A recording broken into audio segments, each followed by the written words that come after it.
Hi, for it's another writing lesson on narratives. Hope that we're all tracking along well. Today, our focus is on writing descriptively. When we write a narrative, it's really important that we're painting a picture with our words, that we're using words that help the reader visualize and also giving enough information that the reader doesn't have any questions. When I've been reading some of your narratives, I feel like we're not describing what's happening enough and that the action is jumping a little bit too quickly. And it means that we're not understanding what's happening in the story. So I'm going to talk a little bit about that today. And I'm going to talk about using adjectives and adverbs to write descriptively. So our learning intention today is to write descriptively. You're going to continue drafting your narrative. We're focusing on using adjectives and adverbs to add the description of character, setting, and action, and thinking of synonyms for said to add description about how characters are speaking. A good narrative describes the character, setting, and action in a way that makes the reader visualize. We can use adjectives, adverbs, and interesting verbs to do this, and we can use synonyms for said that describe how the character is speaking. And we can also use figurative language like metaphor, simile, and personification to describe. So you may like to try and do that as well. What I've put in the slides is a list of adjectives and adverbs, verbs, and synonyms for said, and also some transition words for moving the story along. Now, these are not the only adjectives known to man. There are so many more adjectives and adverbs and verbs. This is just to get some ideas flowing. I'm going to go through my story in a minute, and I'm going to show you how you might change some of the ways you have written your story. So you can see here there's adjectives for people, objects, feelings, size, and time. So an adverb, remember, describes the action. It shows us how we're doing something. There's also adverbs that don't end in ly that tell us when, how often, where, and how much. So those are some words that you might use as well. And there's some verbs as well to show movement, the voice, objects, emotion, sense, and thought. So they may help. For example, rather than saying the character thought to themselves, you might say the character was contemplating doing something. Maybe they were lamenting, which means to be in sadness. They were lamenting something that bad had happened. So these words may help you in adding better description. Then I've got some other words for said. Now, like I said before, this list is not exhaustive. There's more words than just this. This will help you though. So rather than saying he said, she said, the character said, you might say they chuckled if they're saying it. These words can add extra information about how they're saying it. For example, if they whimpered, it means they're saying it in a little bit of a scared voice. Or if you bellowed, it means they're saying it loudly and they're bellowing it over everyone. So these words can add extra information about what's happening in your story. I've also decided to add this little prompt here as well. I'm noticing as well that some of you are using then a lot in your stories. So these are some transition words or phrases that can help you move the story along. For example, meanwhile, or just then, or just as, all of a sudden. So you can use some of those words to help move along. So let's have a look at my story. Now, I have typed it because I thought handwriting out my story takes a long time, and I know that that's what we're asking you guys to do, but for the purpose of modeling, hopefully having it typed will make it a bit easier for you guys to read as well. So I've continued on from where I was up to, which was this here, where she'd met the witch, Little Red had met the witch, and she was about to go to her grandfather's house. So I haven't quite got to the problem yet.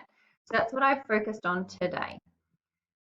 So I want to go through this with you, and I want to talk about how I'm describing what's happening, and then I want to go through and change some words with you. So, as she walked out to her grandfather's house, she thought of how much she enjoyed seeing him and the conversations they had over a hot cup of tea and a tasty treat. Now, as a reader, you would infer that they have a good relationship. So when we can write in a way that helps the reader infer. The small white flowers greeted her at the door. There I've used personification to describe that the flowers are lined to the door. That's what you would visualize. Her late grandmother had planted them along with the rose bushes that guarded the house. On Sundays, there was no need to knock on the door because grandfather was expecting her. So rather than me saying she knocked on the door or she walked in, I have painted a picture to say that there was no need to knock on the door because he was expecting her, and that means that she just walked in. He would sit in his chair patiently waiting and reading the Fairy Tale Town news. So there I've added a bit more information that makes you visualize that he's sitting in a chair waiting, reading the paper. I'll stop there and let's go through and change some of these words here. As she walked up to.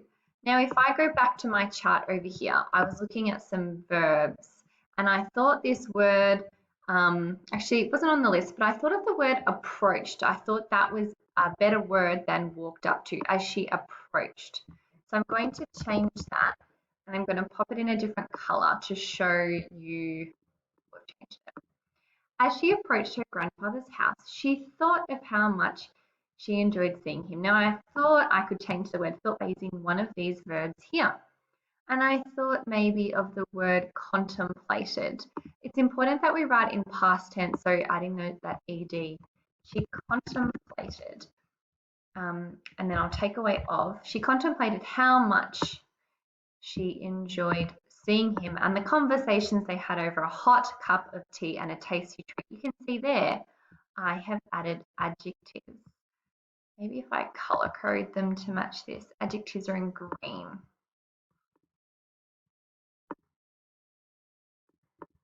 And that is a verb, and verbs are in orange.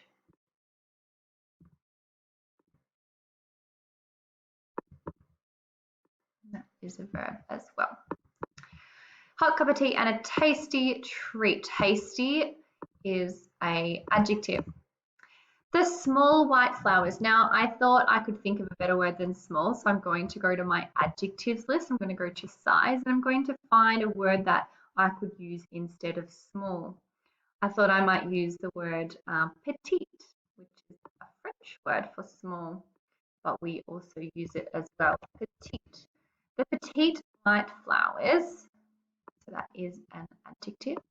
Petite white flowers greeted her at the door. Her late grandmother had planted them along with the rose bushes that guarded the house. On Sundays, there was no need to knock on the door because grandfather was expecting her.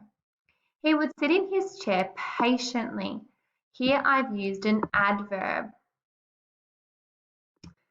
Adverbs are, oh, they're in purple.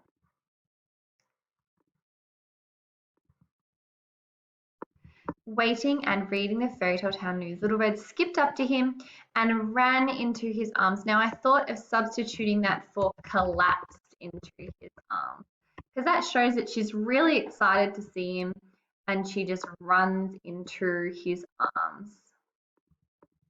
Hello, Pop. Happy Sunday.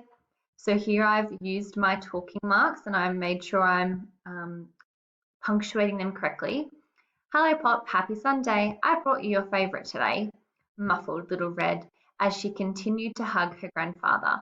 So here I haven't just got said, I've got the word muffled. Okay, I've got a different word for said. And also by adding this extra information here, as she did something, that's giving you extra detail on how she's doing it. I might underline that to show. And that's what we call an adverbial phrase. Oh, did you bring me white chocolate and raspberry muffins, lovely? He responded hungrily. So I haven't just said he said, I've said he's responded, he's answering, and is the way he's saying it. Without hesitation, So I haven't just said grandfather grabbed a muffin. I've said without hesitation, which means he didn't stop, he just went for it. Little Red's grandfather grabbed a muffin and began to eat. I could even add a adverb here. Little Red's grandfather swiftly grabbed a muffin. So that's saying he did it really quickly. Swiftly grabbed a muffin and began to eat. At least let me put the kettle on first, Pop, said Little Red. Now I've underlined said because I want to change that. So we'll go to synonyms for said. I think maybe insisted is a good word because she's saying, I really want to do this, Pop. So let's change that to insisted.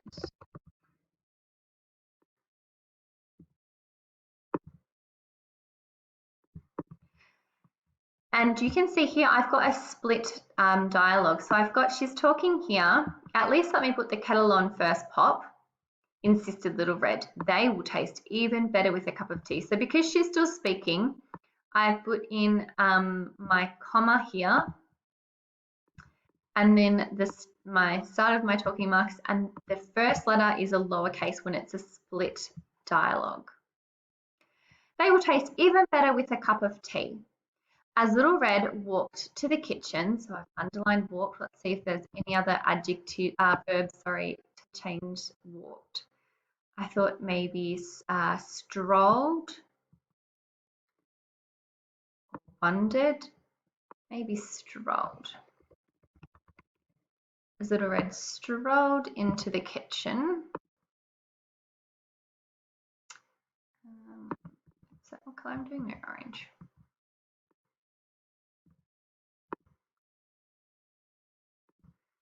Grandfather started to feel strange. So now I'm starting to describe what's happening. I didn't just say grandfather started to grow and he got bigger. I'm describing how he's feeling. I'm describing the tension, the growing tension of what's about to happen. His skin started to tingle and his fingers began to bulge. He fell back into his chair and took a sip of water, hoping this would help. Looking down at his hands, he noticed they were starting to swell. He shook his head in disbelief and put on his glasses, thinking his mind was playing tricks on him. So you can see that I'm really using my words to describe what's happening. You can visualize what he's doing in that moment. He's looking at his hands, he's shaking his head, he's thinking, what's going on? That is what you as an author need to do. You need to really use your words to describe what is happening without just saying he started to get bigger or without saying the monster ate him. Describe it. Thinking his mind was playing tricks on him. Here's that transition word. In that moment, Little Red walked in holding 2 spotted mugs. Her jaw dropped. Oh my goodness, Pop, what is happening? You're enlarging. Look at your head, Pop. It's growing the size of a pumpkin. Maybe growing to the size of a pumpkin. Little Red started to freak out and Pop continued to grow and grow. As his limbs got bigger, they began to knock photos off a fireplace and the vase of flowers on the table. So there, once again, I'm describing what's happening. His head was now squished up against the ceiling and he could barely move. What's happening to me? Pop beamed, his voice as loud as a giant. So there's that word beamed instead of said. Beamed, his voice as loud as a giant. That is some figurative language. That is a metaphor. No, simile, sorry, as loud as a giant. I don't know, replied Red frantically, moving objects. So here I've used frantically, another adverb. Frantically moving objects so he could stand comfortably. It's like your Alice in Wonderland when she grows. Do you feel okay?